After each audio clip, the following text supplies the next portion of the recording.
matrimonio na que a muller estaba embarazada. E o día do parto chegou, e cando naceu a rapaza, a muller morreu. E de tal tristeza, o pai decideu cuidar a súa filla como se fora o seu bebé, como se tuvera 86 anos.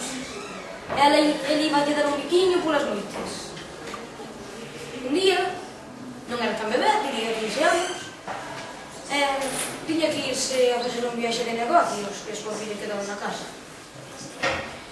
Mira, non sei o que fiquei contigo, de mariche comigo. Non, que eu se me cuidan ben, teño 15 anos, son unha machota. Pero que vivimos solos nun bosque moi oscuro. Pero estamos nesta casa, e non vai entrar nadie, non hai ladróns aquí, quen vai atreverse? Xa, vivimos ao lado dun cementerio, no medio da nada. Juá, lágame. Bueno, a ver, xa que non vas parar, chamo unhas amigas e dormimos xuntos. Boa idea. Chama que cando chegan o home vaise. Están contando contos, como lles foi na escola, hasta que cando iban entesendo, empezan a contar outras cousas, como que os mortos salen das tumbas para buscar a Jocho cando non o encontran, as casas da xente. Eso, patraña, por favor, que xo filla do home. Veredes, non vou ir ao cementerio. Non vai ao cementerio! Que dice que hai un morto vagando por ali, veche coller. Patraña, por favor, non vayas, por favor, non vayas, que che vai coller, en serio, vas morrer. Non che fai caso, a porta, vai.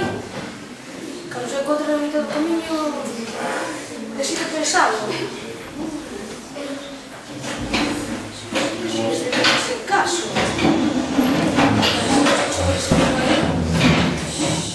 Cando de pronto se escoita crujir unha rama. Se engancha para dar un pasillo tarde. Estou a mitad de camiño, vou a seguir. Non teño nada que fazer. Sigue para o cementerio cando ve unha lápida cun morto sentado dela. Quedou helado. A ver. Mira, ten a súa sábana. Se lle colle, bueno, que as minhas amigas van a flipar. Corre para a casa, botando o lume. Entrou. No, estás viva, que raro. Dille as súas amigas. Bueno, a ver, ahora, cuidado que teño, sábana de morto. No! Como te atreves a facer eso? O morto vai vir a por ti e vai che matar. Patraña, por favor, mira que sodes exageradas. Que si es? Que che vai a matar? Estuve nunha noite así, mirando para ela, por si acaso, sempre estañeada, por si acaso se o perdían. Vai morrer agora. Pero si que viva a mañan cando chegas ao pai.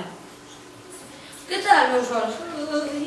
Na maravilla, non ocurre nada malo.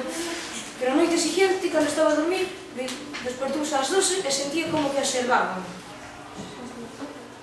Levantouse da cama, abriu a persiana e veu aí ao morto que lle colleu a sábana na mitad do camiño. E algo para ela, fijamente. Pero non se movía. Así que volveu para a cama e dixo: "Está fora, non me fai nada." Pero non puido dormir. A mañá siguiente, como estás? Estou ben, non pasa nada. Podes ir tranquilo que eu quedo aquí tan tranquila e vou estar sana como un toro. A noite siguiente volveu a sentir que lle estaban observando. Vou a mirar.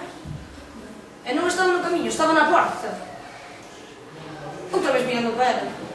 Bueno, sigue estando fora. Vou volver a dormir. Non puido dormir. Na mañá siguiente, como estás?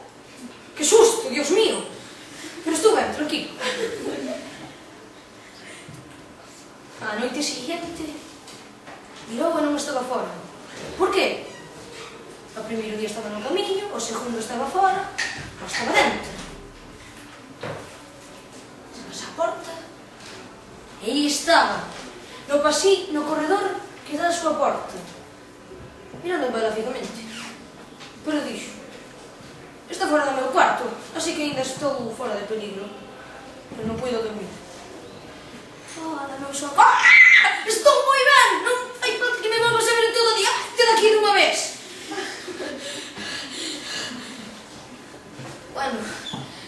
o día siguiente vou a levar ao médico, porque senón vou a seguir así, bueno, que lle vai a dar algo. Na noite siguiente, despertas outra vez a mesma hora. Dentro da habitación, abre os ollos e encontra diante dela, na habitación. Se iba pronto. Estendeu a manga pola sábana que tiña encima da cama, a que lle colleu. E a rapaza tamén agarrou, tirando dela, que a quería. Nada. Cando de pronto fixo o que nadie debe facer. Agarrar a man do morto. O que fai é pasarche un frío e mátache. E morreu. E ora o seu pai encontrou-na así na cama. O día siguiente. Sen impulso, sen respirar, helada, polo que enterrou.